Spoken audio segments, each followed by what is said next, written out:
বানাচ্ছে বা সিনেমার যারা লোক আছে সবাইকে একসাথে মিলেই কাজ করতে হবে, এবং কাজ করতে হবে আমার দেশের প্রত্যেকটা মানুষকে।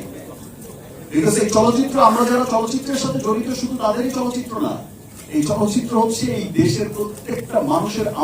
আমার যেমন অধিকার আছে চলচ্চিত্রের উপর, এই দেশের প্রত্যেকটা মানুষের সমান অধিকার আমাদের চলচ্চিত্রের উপর।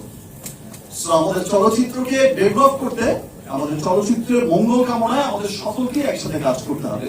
যেভাবে আপনারা সাপোর্ট করে যাচ্ছেন, যেভাবে আপনারা পাইরেসির হওয়ার পরেও এই যে শো চলছে 40টা 50টা 60টা হাউসফুল ব্যাকআপ দিচ্ছেন, এই যে ভালোবাসা দেখাচ্ছেন, তেমনি করে এই ভালোবাসা নিয়ে সেই পাইরেট সেই সমস্ত কুচক্রী মহলকেই রুখতে হবে, প্রতিবাদ করতে হবে, তাদের বিরুদ্ধে গিয়ে দাঁড়াতে হবে যে আমরা আমাদের দেশের চলচ্চিত্রকে ধ্বংস হতে দেব না।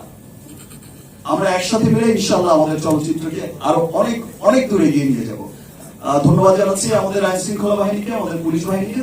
তারা আসলে খুব শর্ট টাইমের মধ্যেই অনেক স্ট্রং পদক্ষেপ নিয়েছে, মানুষ অ্যারেস্ট করেছে, আরো চালিয়ে যাচ্ছে তাদের অনুসন্ধান, যেন তারা সেখান থেকে বের করে আনতে পারে যে মূল হোতাটা কি, এবং সেই মূল হোতাও বেরিয়ে আসবে।